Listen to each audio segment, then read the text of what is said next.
All right, so that means it's time to pull out the stuff for our first card.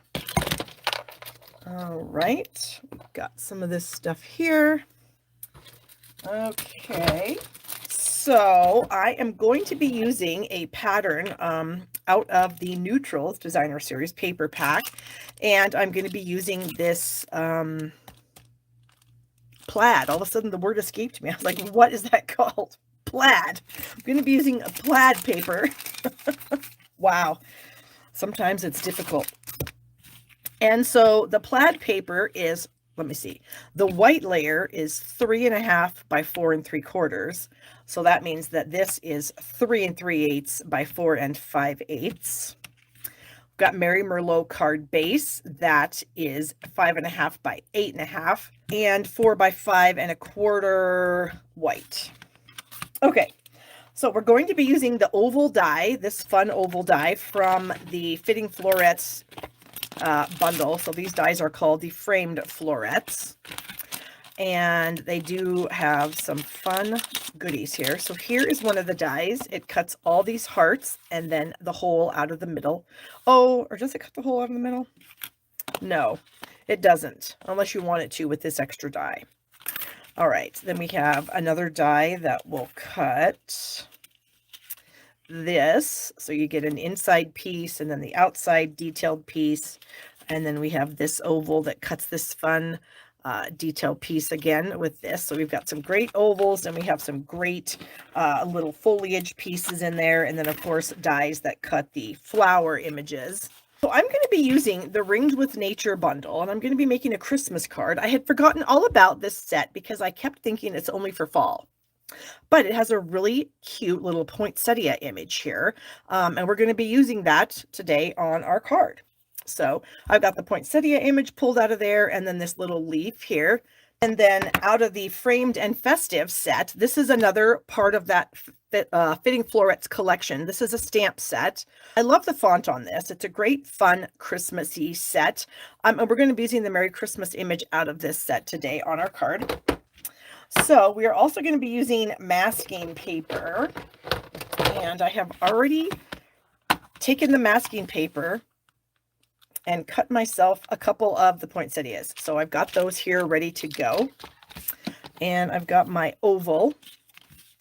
I've got an extra in case I screw up this first one, which is possible. It could happen. And let me get my piece of scratch paper here. So I've got the flower, and I'm going to be using Blushing Bride and Mary Merlot. They are very beautiful together. In case you did not know, if you're looking for another red combination, this is a really good one. So I'm going to ink up my flower in the Blushing Bride. And then I'm going to take my sponge dauber and dip it into the Mary Merlot. And I'm going to add a little bit of detail here. So I'm just going to add a little bit to the middle. And then I'm going to kind of come around here and get the tips. I love doing this technique. And maybe it's not even really a technique. I'm going to huff on it. And then I'm going to stamp it here in the center of the oval. There we go. How cool is that? So then I'm going to bring in my one of my masking papers here that I have stuck on the inside of my stamp case. And I'm going to mask off this image. So let me just add this. And you can see I am just barely leaving a little bit showing on this side. Maybe I'll bring it up a little bit. So I've got a tiny bit of the leaves showing. So I'm going to clean my stamp off. Since I am using light ink and dark ink, I don't necessarily want to get my dark ink in my light ink. So I'm going to spank that dry. I'm going to ink that up again in the Blushing Bride. And we'll get a little Mary Merlot. We'll go a little in the middle again. And then maybe just a tad bit around the edges of this flower here. We're going to huff on it.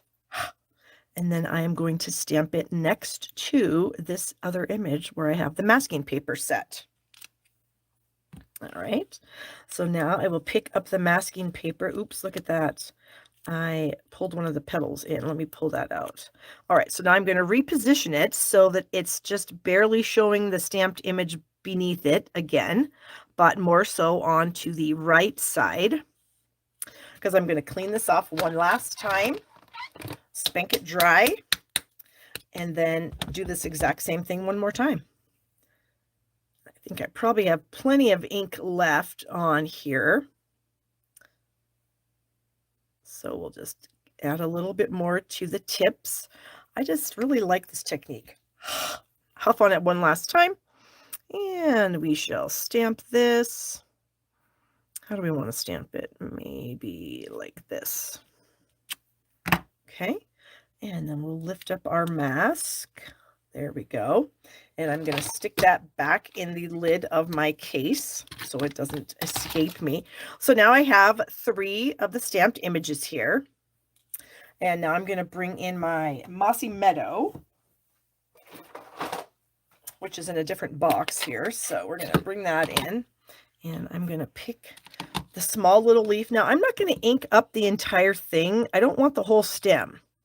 So I've got a little bit of the stem where I don't have any ink on it,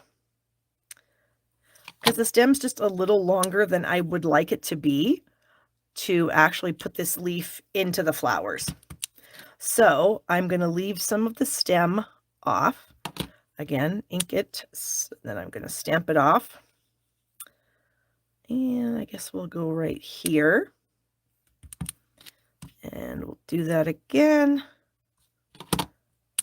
Stamp it off and perhaps bring it out right here. Okay, I think that looks pretty good. Now I'm going to bring in my sentiment, my Merry Christmas, and I'm going to ink that up in the Merry Merlot. And then I'm going to stamp it down here at the bottom of the oval. There we go. I just love that technique. It's just, to me, it's just awesome. Okay, so that's going to be our inside layer. Am I doing this right? Well, it's going to, yes and no. You're going to laugh.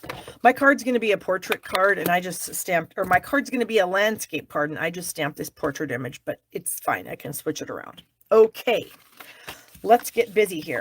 We're going to attach this paper, designer series paper, to the white layer. And I did try the polka dots. I just didn't like them as well as I liked the plaid. So that's why I went with the plaid. And of course, the flowered image that's also a pattern in this package. It's not really Christmassy. We're going to end up putting this on the front. And then I do have the outer piece of this.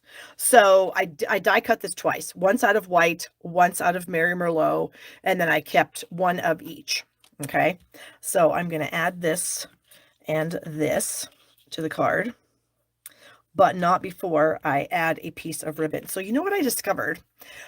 Merry Merlot, we have this ribbon here that is called, it's a striped ribbon, but it's like rose, excuse me, rose gold.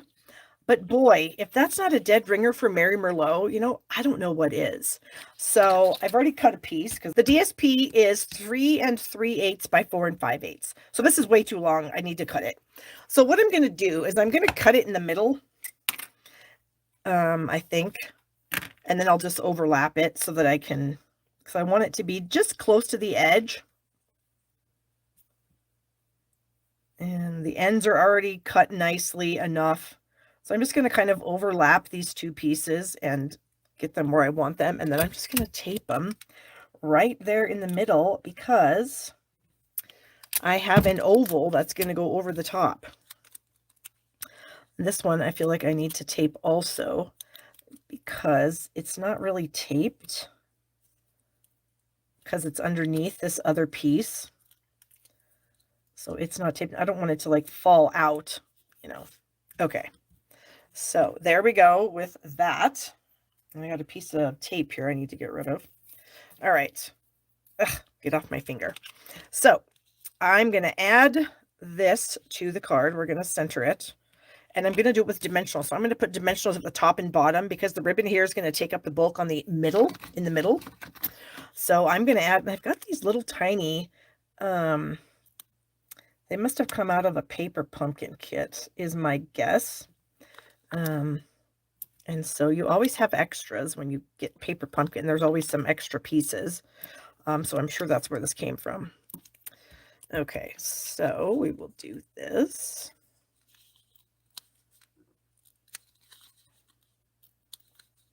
Get those little backing pieces off. Come on, there we go. All right. And try to center this. Is that centered? Kind of. I mean, eyeballing it with my eyeballs, I think it is. You just never know. And then this needs to go also. So I think with this, I'm going to add some liquid glue to the back side of it. And my glue, wow, that's really squirting out a lot. So sometimes if I get too much glue like I have here, I'm going to bring in a silicone mat and I'm going to press it onto the silicone mat and get rid of some of that glue because that was too much. It was like a mess waiting to happen. Okay, so then we can add this piece around there.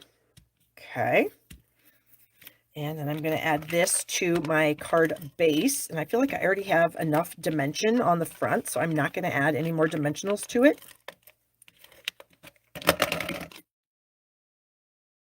Merlot is like a very underrated color, I feel like. I don't use it a lot either myself, but it is really good. It's a really good color. It's great with Blushing Bride. And now watch. These fun iridescent rhinestones. Oh my gosh, you guys. They like look perfect with Mary Merlot. So let's get some on here. And I've got 2 small and like a medium that I'm putting on here. Oh, wow. Did you see that? That just flew right off. I have no idea where it went. It really went flying.